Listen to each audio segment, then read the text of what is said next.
You know, it's a really, really well played, highly competitive game.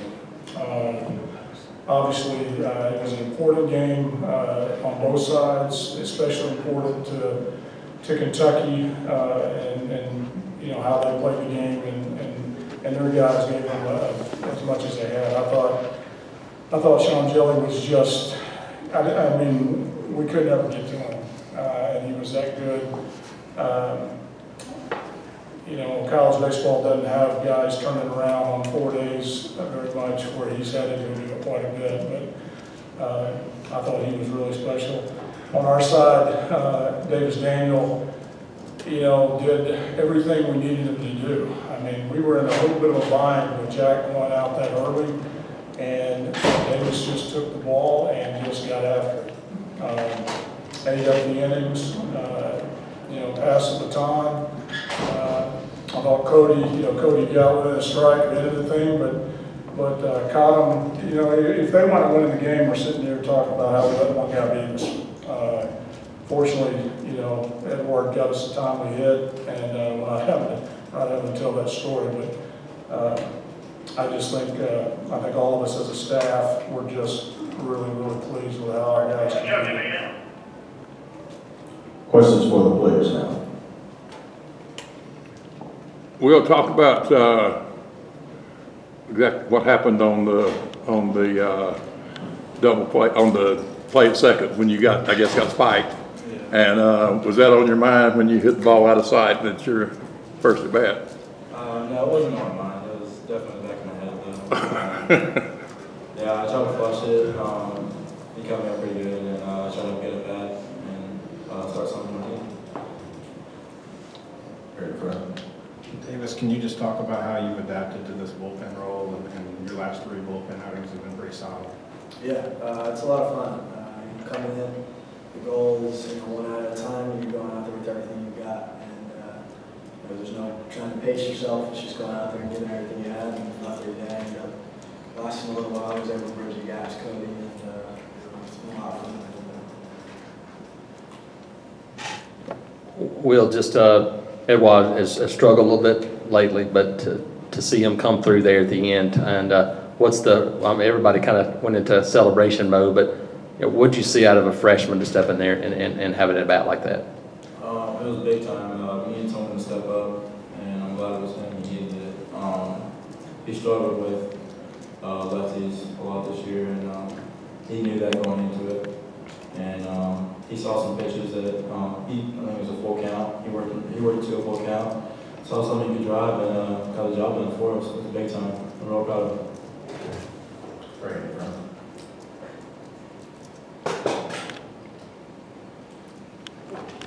I'll do one more.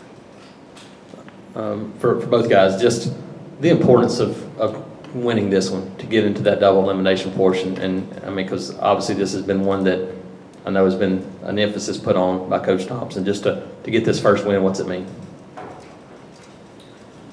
It means a lot. Coming to this game, we knew what we were walking into, and Coach Thompson told us a few days ago the tougher team's going to win these games. And I think we wanted it more today, and I'm glad we got to show up. Yeah, I mean, I think this is one of the most fun events in the country. I mean, come out here ready to compete every day, and it almost feels like you weren't even here if you come. You lose the first game at home. I think everybody wanted to stick around for a few more days and came out firing on all cylinders, and you know, we're ready to roll now. Parrish Alford with the Daily Journal in Tupelo. Will, can you talk to me a little bit about the Ole Miss series? What kept you guys from being successful there? What can you take from that moving forward tomorrow? I think Figo slowed us down. He came at us a way that we haven't been came out before. We didn't make an adjustment. We didn't make adjustments the whole game. The whole series, I don't think we made adjustments. That's why we lost. I think also we didn't swing really any good pitches. We're a good team. We're swinging good pitches when we're real short to the zone. And I mean, give all credit to them. They're a really good team. They took care of us. You can't really be too hard on himself when they play like that. So. Very good. Davis, how did you feel going out there in the ninth, and how disappointed were you at the moment to not be able to finish it? I mean, when I first came out, you know, I was disappointed. I was obviously getting a little tired, and you know, I wanted to finish that for our team. But you know, all year Cody Greenhill's been the man, and everybody on this team trusts Cody with everything we got. You know, he's the one we want finishing the ball game. Everybody knows it. So you know, I was happy to give the ball to him and let him finish the game. Anything else for the players? Thank you, guys. You guys can step down. Thank you. And Coach will take questions for you now. Go right in front. Yeah, Coach, you had to use a lot of pieces in your bullpen today. What's the plan for tomorrow? Tanner will start, and we'll see. But yeah, this one taxes a little bit. Is Davis probably done for the week? Davis would be done, this is what, Tuesday? Probably at least Saturday. I mean, that'd be a little quick, but he can probably do Saturday. Steve, as somebody that's worked directly with Davis all year long, what has been the difference in these bullpen appearances by him, where the velo is up, the confidence is up, and the ball's down? It's not the role. He's made a mechanical adjustment, even with his front side. That I asked questions when I first got here. He didn't throw in the fall, and you know, when he first started throwing in November, December, I'm just watching bullpens and just trying to learn him. I was kind of predisposed to thinking, hey, this guy's really good. He had 16 starts last year as a freshman. But the whole time I watched the bullpens over the course of several weeks, I never really saw one that just wowed me.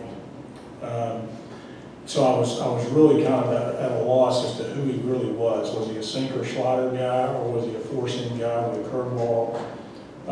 You know, when you go back and ask folks what he was like in high school, and I actually went back and found a lot of video out there.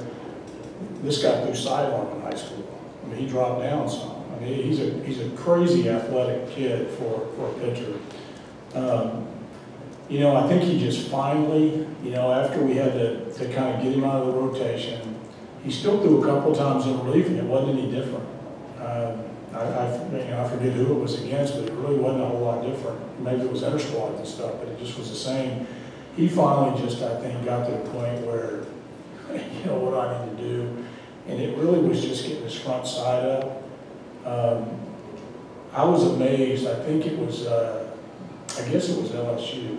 When he first came in and really took what we did in a bullpen to the mound and did it so quickly. I mean, you know, most of the time when a guy's trying to make some kind of mechanical adjustment, it really, you take steps backwards much before you take them forward, and he's really not done that. And I'm, you know, so his velo and stuff is like it was from what I've told coming out of high school. So I think now we kind of, he knows who he is now. I don't think he's a bullpen guy, honestly. I mean, he's got to start. But, you know, we're at a point in the season right now where, particularly in an event like this, we needed Jack to get us into the game. Much better to follow Jack with Davis than vice versa. I would like for Jack to go deeper, you know, but he really struggled. And Davis just took it and ran with it. Coach, what does it say about Edward that he goes over 4, 3 strikeouts, and then comes up in the 11th, has a bat like he did? You know, he competes. I mean, he really, you guys have watched him. I mean, he's a competitor. And, you know, one of the things you may not know about him is he's a switch hitter. And he's actually a natural right, all right? That learned to hit left, and now has just kind of stayed over there. I wouldn't be surprised he and Gabe butted heads over that a little bit. I mean, Edward's tired of seeing those left-handed sliders, you know. I mean, but he got up there, and the guy really threw a bunch of fastballs. And you'll have to correct me. I'm not sure he actually swung the bat until the one he hit. He might have fouled one pitch off, One to the left. but he was taking fastballs. I mean, on that 2-0 count, he took fastball away. That's not my count. I mean, he's usually up there hacking. He took 2 strikes on fastballs away. So for me, I didn't like the position he was in, really. I thought if this kid has got enough gumption to spin one right here, this thing's gonna be tough. But I could say the same thing about Cody Greenhill about an hour and a half ago. If he threw a fastball in, you know, this whole game was decided by hitters who took fastballs away and went the other way with them. You know, their guy did it to extend the game, and our guy did it to win the game.